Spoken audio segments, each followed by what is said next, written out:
aqui a minha família, o Ícaro e a Letícia. Então, como eu falei, a minha formação técnica em agropecuária, bacharel em agronegócios, professor e músico nas horas vagas e permacultor e bioconstrutor de paixão, assim. Eu amo muito o que eu faço. Hoje, graças a Deus, eu consigo viver disso. Também vamos falar um pouquinho sobre essa vertente de negócios, né, que acabou virando a bioconstrução para nós. Pode passar?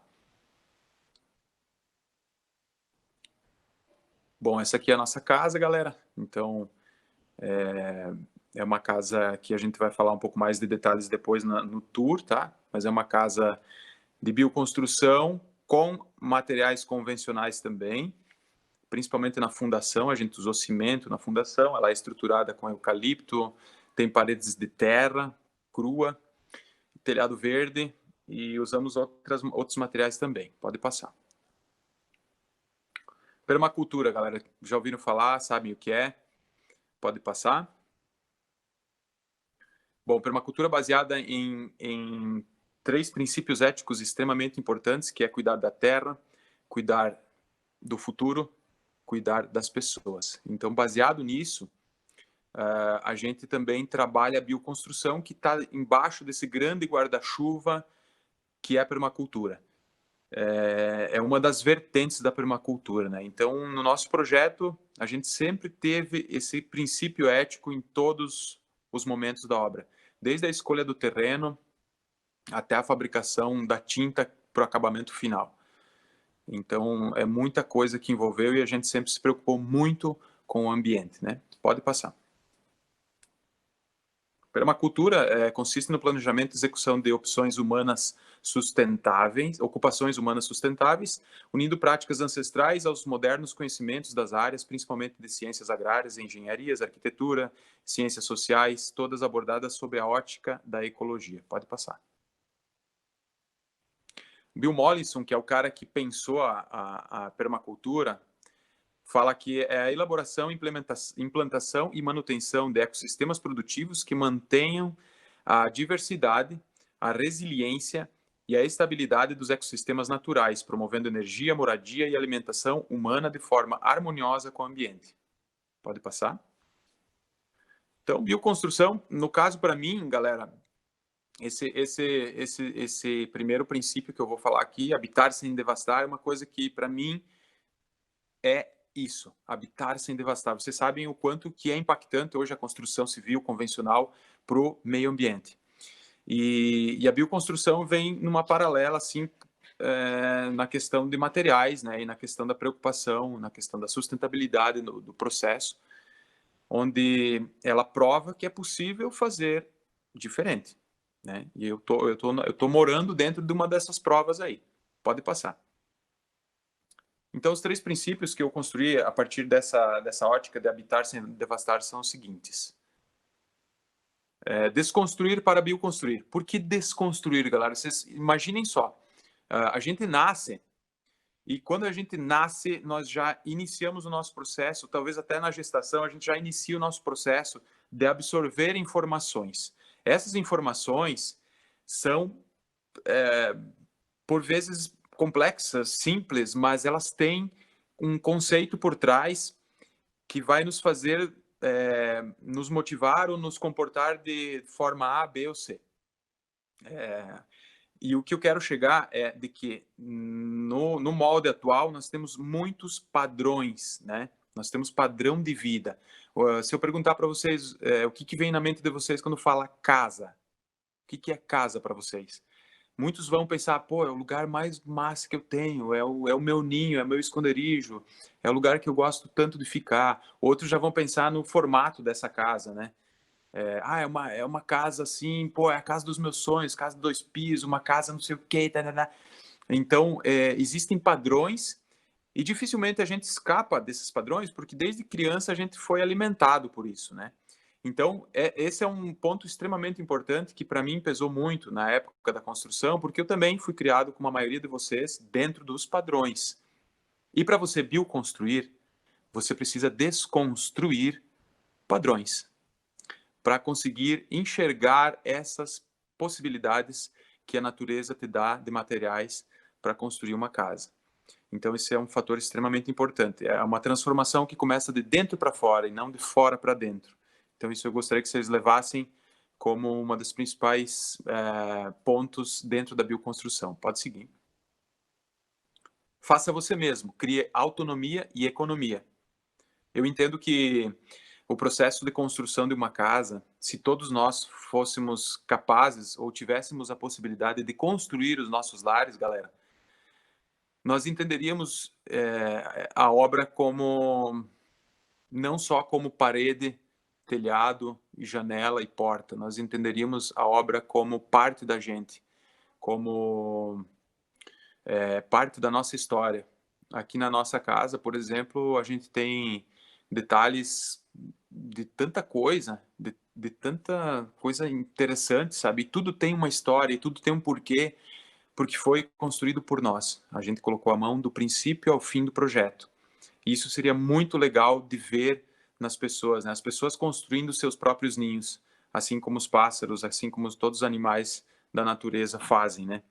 Criar o seu próprio ninho. E junto disso, traz a autonomia e a economia. Isso é inerente, galera, porque quando você se predispõe a fazer isso, você precisa ter autonomia para iniciar esse processo. E você acaba gerando muita economia por vários e vários e vários motivos que eu não vou meter agora. Beleza? Pode seguir. Utilize materiais naturais, preferencialmente os que estão em seu entorno. Esse é outro detalhe muito massa, muito bacana, porque dentro do processo construtivo, a gente busca sempre os naturais, né? Pelo menos nas bioconstruções. A gente vai buscar solo, a gente vai buscar areia, a gente vai buscar madeira de demolição, sei lá, são vários materiais, pedras, né?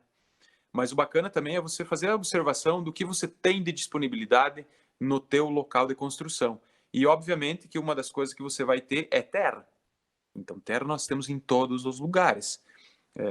E aí, eis o grande material de construção para as bioconstruções, né? A terra. Mas claro que tem vários outros. Por exemplo, nós aqui em casa utilizamos muita madeira que a gente tinha na propriedade de eucaliptos para a estruturação dessa casa.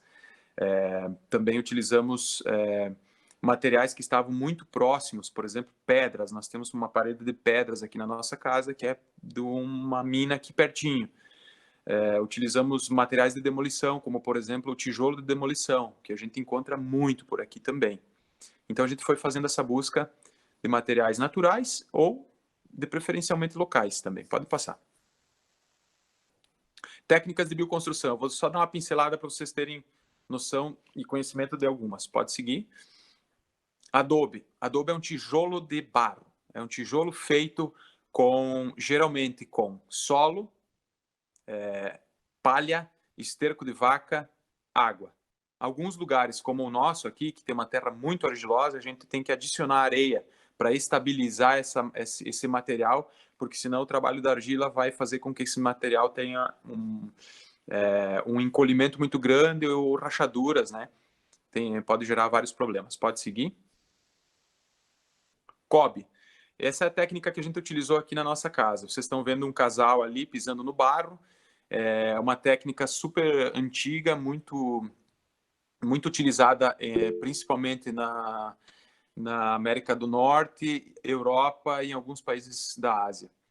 É uma técnica muito legal, contra abalo sísmico também. E, claro, difícil de fazer por conta de todo o processo, né, de mistura e de aplicação, que é tudo manual mesmo. A gente automatizou um pouquinho aqui o nosso processo com betoneira, com o trator para fazer a compactação em vez de usar os pés, mas a aplicação foi toda manual. Então, nossas paredes foram construídas punhado a punhado. Pode seguir. Pau a pique, né, ou taipa de mão.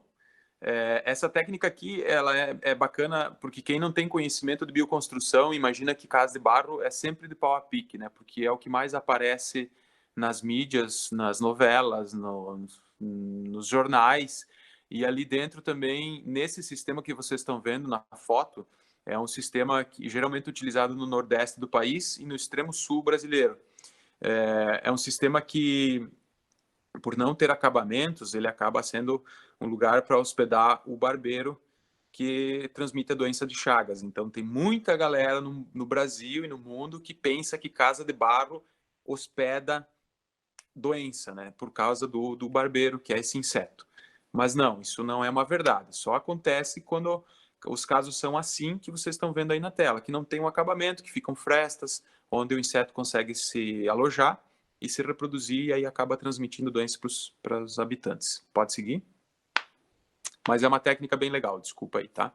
Taipa de pilão. Essa técnica também é uma técnica muito aceita, inclusive no meio acadêmico, pelos engenheiros, arquitetos, porque é uma técnica plana, reta, que dá condições, como vocês estão vendo na foto, dá uma condição estética muito interessante.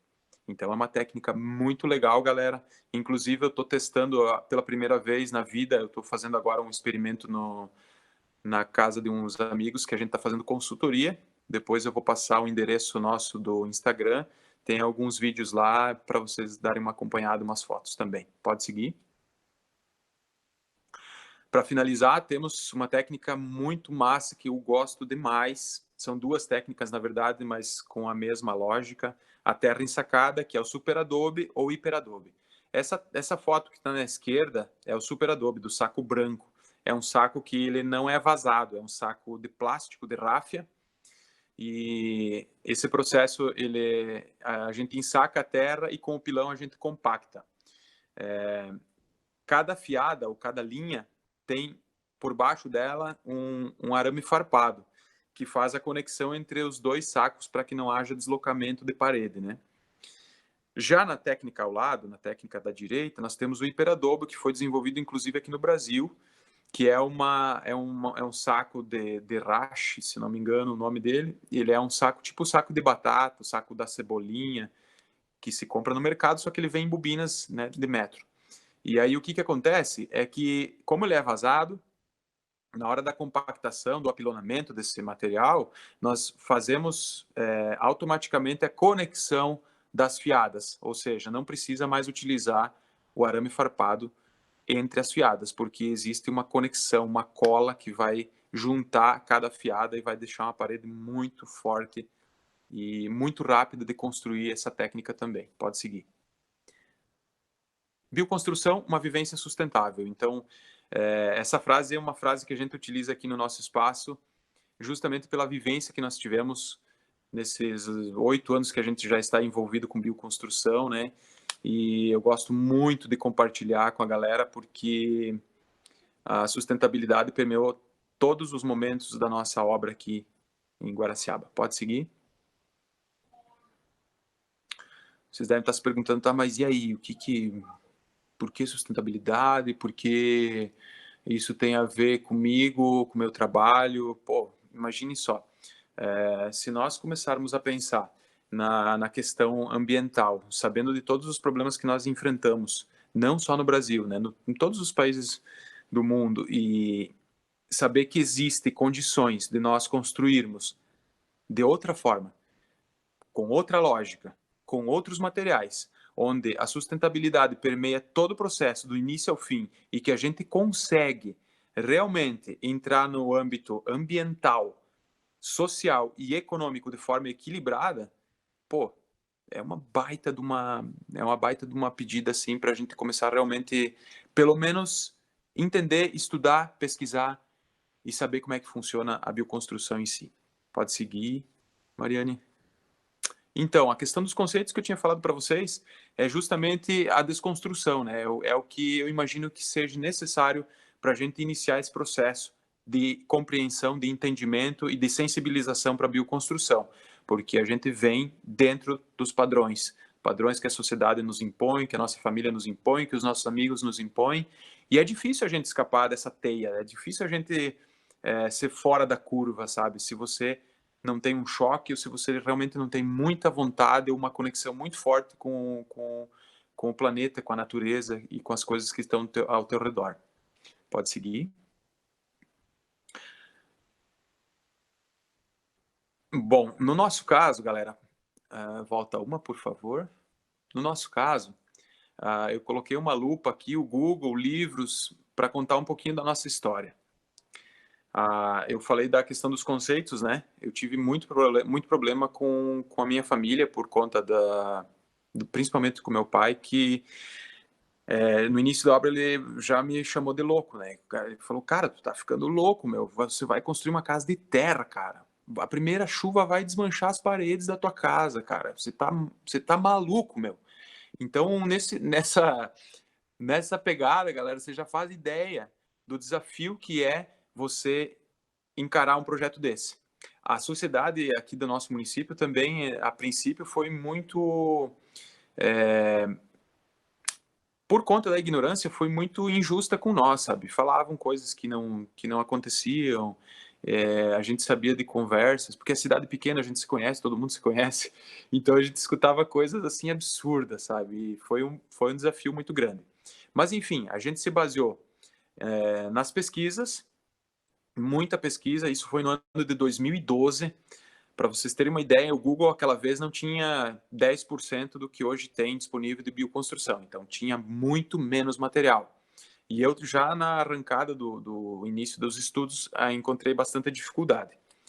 A sorte nossa é que no próprio ano de 2012, se não me engano, outubro ou novembro de 2012, aconteceu o primeiro encontro de bioarquitetura do Brasil, que foi no estado de vocês, em Nova Friburgo, no espaço desenvolvido pelo Espaço Tibá, do grande mestre Johann van Lengen, em parceria com o Instituto Pindorama, e outras feras do mundo inteiro estiveram lá, e lá eu estive também para aprender com esses caras.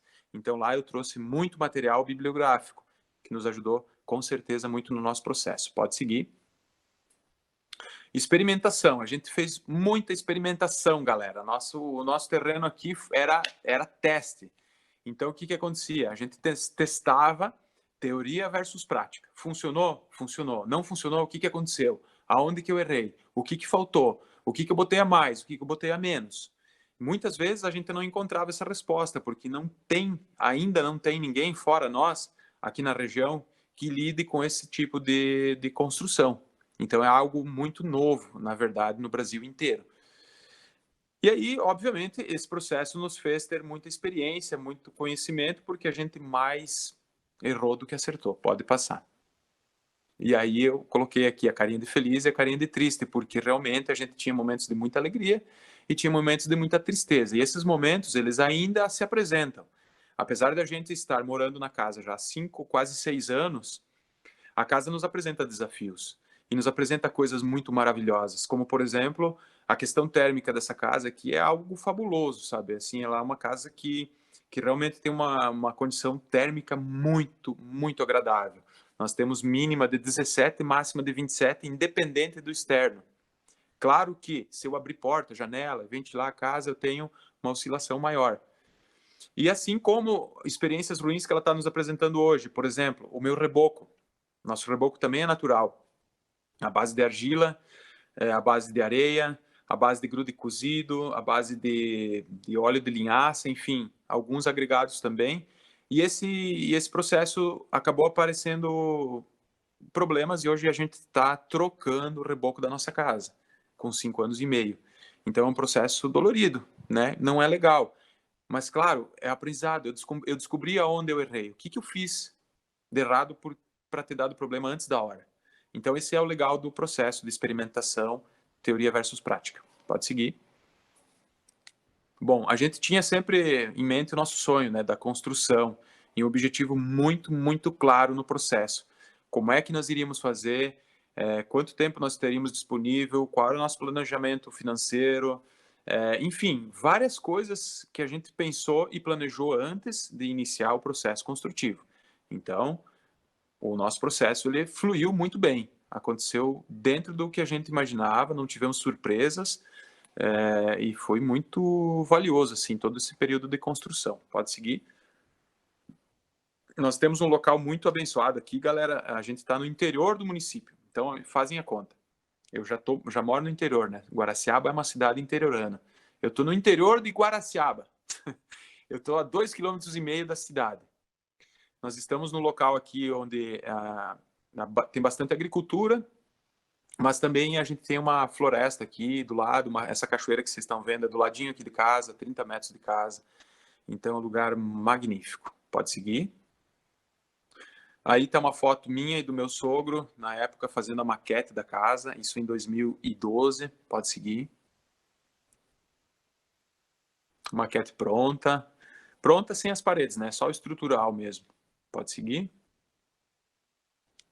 Os testes, galera. Então aqui foi um dos primeiros testes que a gente fez. A gente, como eu falei para vocês, a gente errou bastante. Para ser mais preciso, a gente fez 7 experimentos para chegar na formulação, no traço adequado para o nosso solo, né? Para daí sim aplicar na casa. Então a gente tinha uma casinha de testes que a gente aplicava e esperava o material curar para ver se estava ok e depois que nós jogava para casa. Pode seguir. Aí está a nossa casinha de testes. Então, olha só um detalhe massa que tem na nossa casa também, a base de pedras. Por quê? Não dá para encostar parede de barro no solo, porque existe uma troca por capilaridade de umidade, e aí vamos ter outro problema, que vai ser a entrada dos micro-organismos que estão no solo na nossa parede. Isso não é legal. Então, nós temos que ter uma fundação de pedra, né? E um telhado com uma aba bem generosa também. Pode seguir. Mais uma foto do teste, pode seguir. E aí a nossa casa. Então, olha só, que curioso, galera. A gente tem uma casa mista. Eu gosto sempre de falar. Por que é mista? Porque além de bioconstrução, tem materiais convencionais. As nossas sapatas que estão suportando esses eucaliptos que estão de pé aí, na vertical, elas são sapatas convencionais, que nós tivemos o acompanhamento de um engenheiro civil, de uma engenheira civil, que inclusive nos orientou sobre a questão estrutural, qual a distância que a gente devia ter entre os pilares, os eucaliptos na horizontal, qual era o vão livre que nós poderíamos ter, enfim, vários detalhes que ela nos orientou no processo construtivo.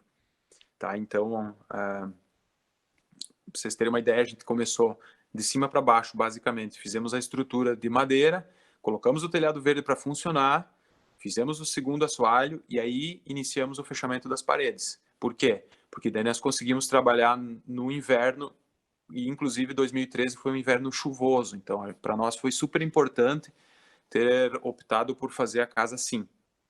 Pode seguir. Aí tá essa é a face sul, uma das paredes que eu falei para vocês que tem pedras, né? É a única face que tem pedras. Pode seguir. Essa pedra é aqui da região. Aqui tem um detalhezinho da parede da frente. Uma coisa legal que eu esqueci de falar, nós estudamos com a maquete, a gente trouxe para o terreno aqui, galera, e colocamos no chão e estudamos a questão do posicionamento geográfico em relação ao sol. É super importante, deixamos a casa no sentido leste-oeste, de frente para o sol nascente. Então a parede norte, para nós aqui no sul do Brasil, é muito, muito importante, porque com a inclinação do eixo da Terra em relação ao sol no inverno, nos meses frios, nós temos a face norte com entrada de luz para os locais de maior circulação da casa, por exemplo, sala, cozinha e quartos. Pode seguir. Mariane me avisa quando der os 10 minutos, se já não passou. Aqui está um pouquinho da galera aqui que ajuda no processo construtivo, a nossa família, né? A Letícia, a minha mãe e o amigo Jackson. Pode seguir. A gente também tinha amigos que vinham no fim de semana, então a gente fazia pequenos mutirões. A galera botava a mão na massa para valer, isso ajudava muito, nos dava muito ânimo no processo construtivo. Pode seguir. Aqui um detalhe também das paredes, nós temos paredes de 45 centímetros de largura, galera. Foram estruturadas com a técnica do COB e a gente utilizou mais de 2.000 garrafas de vidro. Vocês estão vendo algumas aí, elas serviram para estruturar nossas fiadas, ou seja, essas garrafas que estão cravadas. No outro dia, a gente ia chegar ali, o material já estaria mais seco, nos permitiria subir uma altura maior de terra. E além de estruturar, ela também economiza material, porque o volume dela foi economizado em barro, e nós tiramos mais de 2.000 garrafas de circulação que estariam no lixo hoje por mais 500, 600 anos. Então virou material de construção. Pode seguir. Aqui um detalhezinho do segundo pavimento. Nós temos uma lareira no segundo pavimento, no nosso quarto, e depois eu vou levar vocês lá para ver também. Pode seguir. Aqui um detalhe da parede da nossa cozinha. Então, olha só, essas garrafas que estão aparecendo, elas têm a finalidade de passagem de luz. A gente cortava essas garrafas que estão aparecendo fundo, que são as verdes, a gente cortava gargalos e emendava fundo com fundo, né? E as outras a gente deixou inteiras, são um detalhe bem legal, pode passar. Aqui uma panorâmica aí da casa, essa é a face norte, que vocês estão vendo, essa face mais comprida. Como eu falei para vocês, aqui olha a insolação que ela está recebendo nesse momento, super importante para a questão térmica da casa, aquecimento natural, coisa que muita gente esquece de observar nos projetos. Claro que tem projetos urbanos que não tem o que você fazer, né? Mas tem muito projeto que você pode fazer a observação e pode ganhar ambiência, pode ganhar uma temperatura muito legal com o aquecimento natural da casa. Pode seguir. Esse aqui é a frente da nossa casa, então ela está de frente para o leste. Dá para ver alguns detalhes do telhado verde. Nós também temos uma sacada, que é telhado verde. Ali também dá para ver as entradas de porta. Vocês estão vendo tijolos. Esses tijolos são de demolição. Pode passar. Agora vai aparecer face sul. Essa face que eu tenho pedras. Por que eu botei pedra na face sul? Porque pedra é mais inerte do que o barro. Então ela tem pedra e barro, tá? E a pedra também, além de ter essa inércia gigantesca, ela também tem uma temperatura estável durante todo o ano. Então eu encosto nela no verão, ela está numa temperatura fresca. Eu encosto ela no inverno, ela está fresca. Ela nos dá um equilíbrio muito legal na parte interna da casa. E agora, para vocês terem uma ideia de como está hoje a nossa casa, a próxima foto. Aí, ó. Trabalho finalizado. Hoje essa trepadeira já avançou por toda a parede de pedra, ela cobriu toda a pedra, então essa parede está verde. Claro que tem os detalhes em vermelho e naquele cinza que está lá no fundo. E é isso. Vamos seguindo, próxima foto. Essa é uma foto interna, eu estou sentadinho numa dessas poltronas agora. Depois eu vou mostrar para vocês. Pode seguir. Outro detalhe, esse aqui é a subida para o segundo pavimento, uma escada toda de eucaliptos, a parede de pedra na face sul. Os nossos móveis aqui em casa são todos de demolição ou construídos por nós, não temos nenhum móvel novo na casa. Isso também é um fator bem bacana. Pode seguir. Aqui uma foto que eu amo de paixão, porque essa foto, se vocês observarem, o céu tem um cometa lá do lado, que passou bem na hora da foto, então para nós foi uma sorte danada. E um pouquinho do aspecto dela à noite, sabe? Também um pouquinho da questão da brincadeira que a gente faz com os vidros na parede. Vocês podem ver os detalhes. Tem um detalhezinho mais à direita, ali naquela paredinha cinza, onde os fundos das garrafas estão coloridos.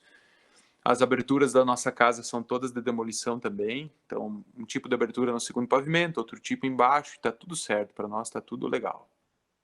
Pode seguir. Essa face norte. Também dá para ter um pouco de uma perspectiva de como ela é à noite, um pouco dessa brincadeira que eu falei dos vidros, né, das garrafas, a luminosidade. A gente também trabalhou com luzes amarelas dentro da casa porque primeiro que eu não curto a luz branca, segundo porque parece que a luz amarelada assim, ela dá um aconchego maior, sabe? Ela dá uma ambiência mais legal. Pode seguir.